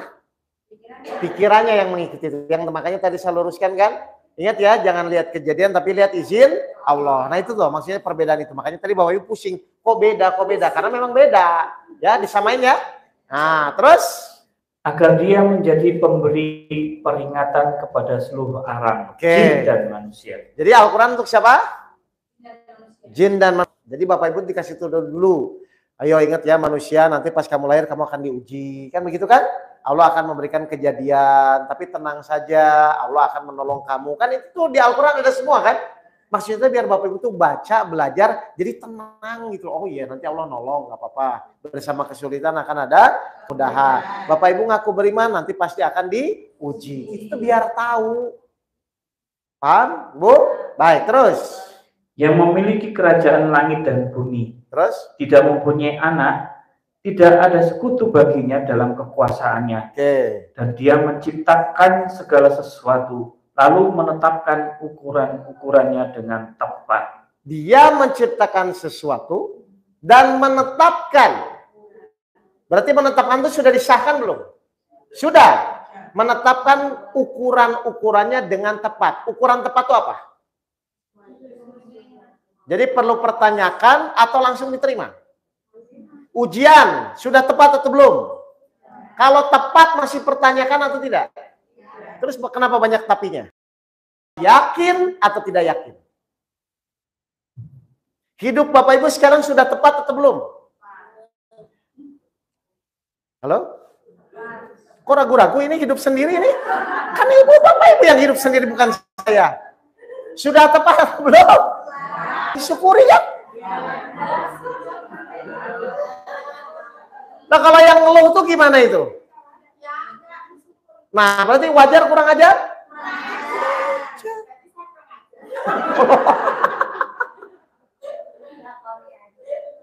Sudah hidup kita tuh sudah tepat, sudah pas. Tinggal kita bersyukur.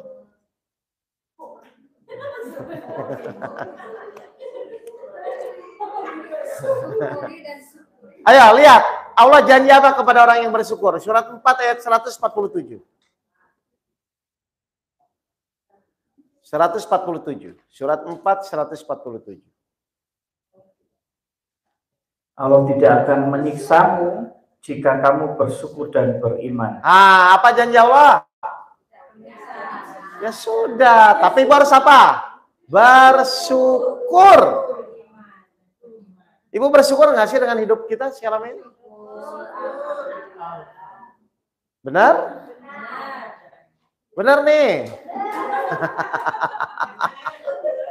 Hah? Benar ya bersyukur ya? Kenapa bersyukur? Karena Allah menetapkan ukuran segala sesuatu dengan tepat. Tepatnya sudah pas itu. Ya, lanjut. 27 ayat berapa lagi? 25 ayat 3-nya ya Mas. Ayat 3. Namun mereka mengambil Tuhan-Tuhan selain Dia untuk disembah.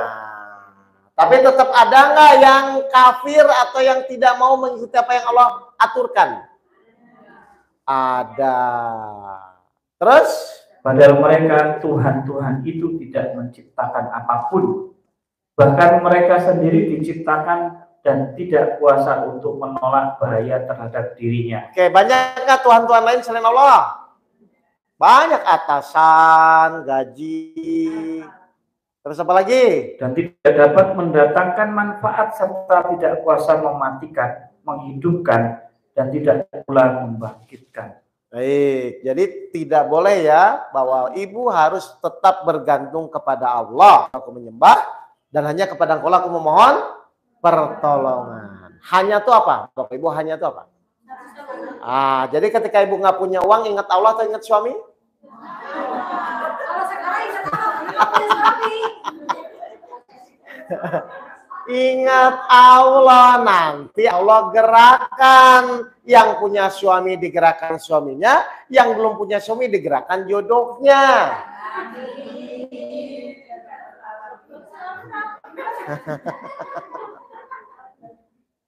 Ngerti nggak Bapak ini? Makanya hanya kepada Engkaulah aku menyembah, dan hanya kepada Engkaulah aku memohon pertolongan. Maksudnya itu ingat sama Allah, ya Allah ini saya kan nggak punya suami, tapi kan Engkau masih memberi rezeki, tolong dong. Memang Allah masih memberi jodoh.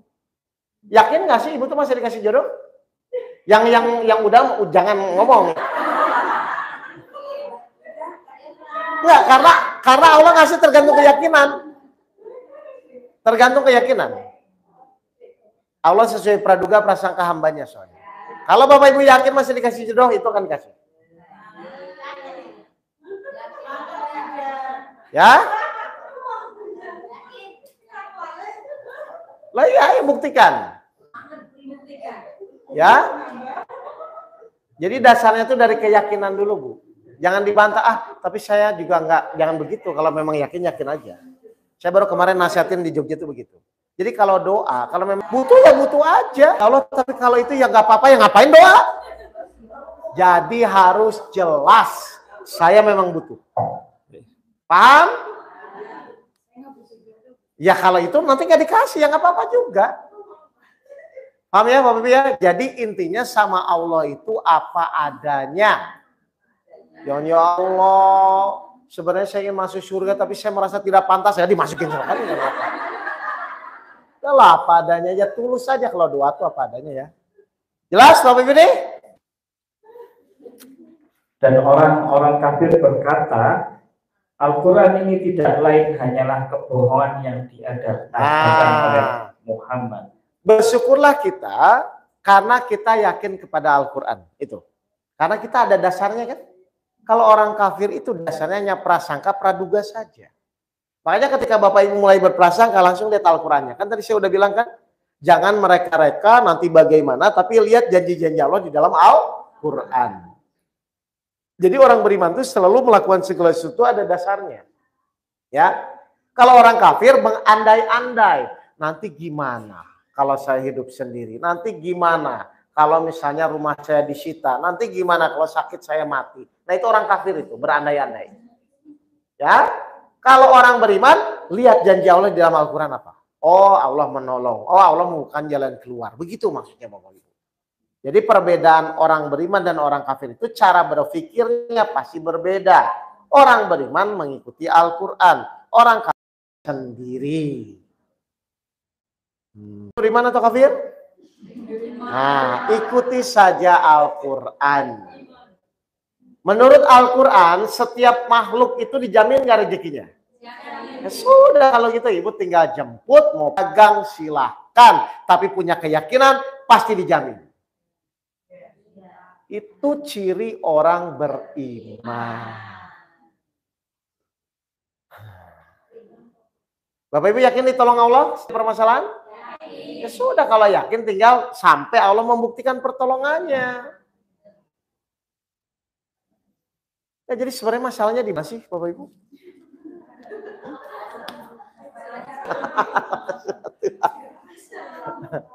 Kita tuh tinggal menjalankan aturan-aturan yang sudah diterapkan di dalam Al-Quran, kan itu aja kan? Paham ya? Terus lanjut. Dan mereka berkata, itu hanya dongeng-dongeng orang yang terdahulu. Oke, emang orang kafir dari dulu begitu ya, nggak percaya sama Al-Quran ya? Yang diminta agar dituliskan, lalu dibacakanlah dongeng itu kepadanya setiap pagi dan petang. Selalu begitu. Oke, paham ya Bapak Ibu ya? Jadi kalau memang Bapak Ibu ngaku beriman, langkah yang pertama apa Bapak Ibu? Yakin bahwa janji Allah itu benar. Kalau sudah yakin, untuk meningkatkan keyakinan apa yang dilakukan? Praktekkan. Bahwa setiap ayat ketika Allah mengatakan ujian sesuai kemampuan, bersama kesulitan akan ada kemudahan. Praktekkan sampai apa? Sampai terbukti ayat-ayat yang disampaikan itu sesuai dengan kenyataan. Kalau nanti sudah terbukti, berarti semakin yakin atau khawatir? Itu sampai apa? Sampai iya kan udah terbukti. Berarti Bapak Ibu yakin kan? Sampai keyakinannya jadi apa? Hakul yakin. Enggak mungkin Allah pasti nolong saya. Gitu loh maksudnya. 26, 61 sampai 63. Nih contoh nih. 26, 61 sampai 63. Maka ketika kedua golongan itu saling melihat, berkatalah pengikut-pengikut Musa, Baik. kita benar-benar akan tersusul. Jadi kan ini tuh pasukan Musa dikejar Firaun kan ya. Wah, kita akan tersusul. Pengikut Musa tuh ngomong dengan akal atau dengan imannya? Akal. Karena memang secara akal dia dikejar kan. Terus Nabi Musa ngomong apa? Musa menjawab, sekali-kali tidak akan tersusul. Enggak mungkin. Terus kenapa? Sesungguhnya Tuhanku bersamaku, Dia akan memberi petunjuk kepadaku. Nabi Musa bicara dengan apanya? Enggak, Allah pasti nolong saya. Enggak mungkin Allah meninggalkan saya. Dan Allah pasti memberi petunjuk kepada saya. Kan begitu kan? Kira-kira ketika Allah melihat hambanya seperti itu, apa yang Allah lakukan? Memberi petunjuk. Pertolongan. Silakan apa? Lalu kami wahyukan kepada Musa, pukullah laut itu dengan tongkatmu, maka terbelahlah lautan itu. Maka apa yang Allah berikan kepada orang yang beriman? Mukjizat. Mukjizat itu apa? Kejadian yang sudah di luar akal. Untuk siapa? Orang-orang yang beriman. Kalau Nabi mukjizat, kalau kita keajaiban. Jadi nanti menurut Bapak Ibu tidak mungkin, tetapi kalau Bapak Ibu yakin kepada Allah, maka itu yang akan terjadi.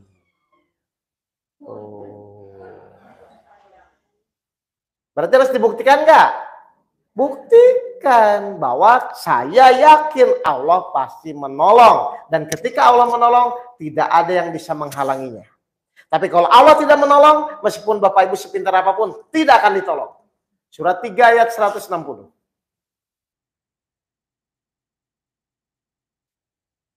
Benar enggak nih?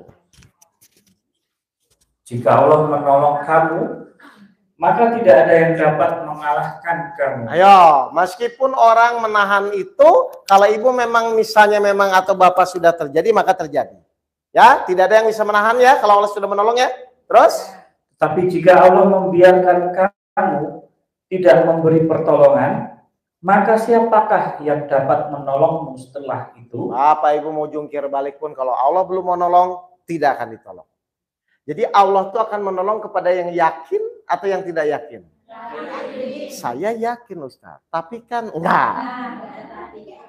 Enggak ada, pakai enggak. Pakai tapi itu enggak ada.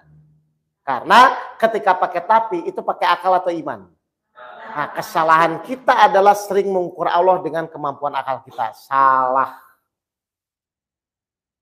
Sering Bapak Ibu? Enggak mungkin. Masa sih? Terserah kata Allah kalau itu.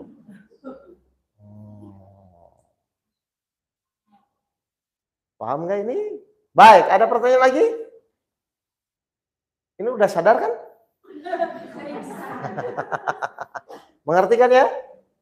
Jadi kalau sudah bicara Allah itu jangan masih pakai akal.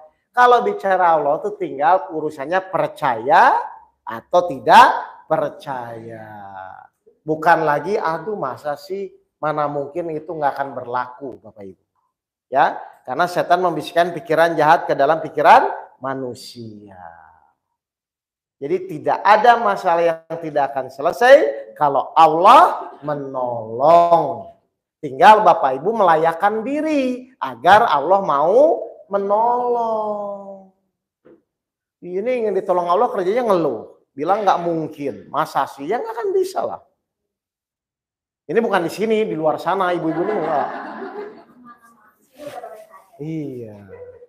Ayo, ada pertanyaan? Kalau tidak itu dulu. Aduh.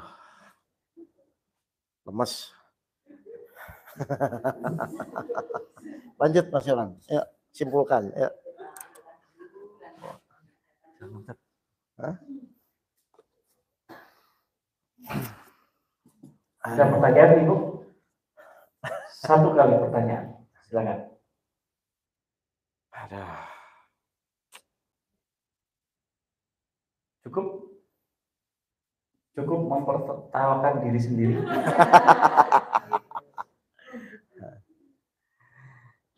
Aduh. Oh udah ya, 2:30 ya? Ya udah, ya udah.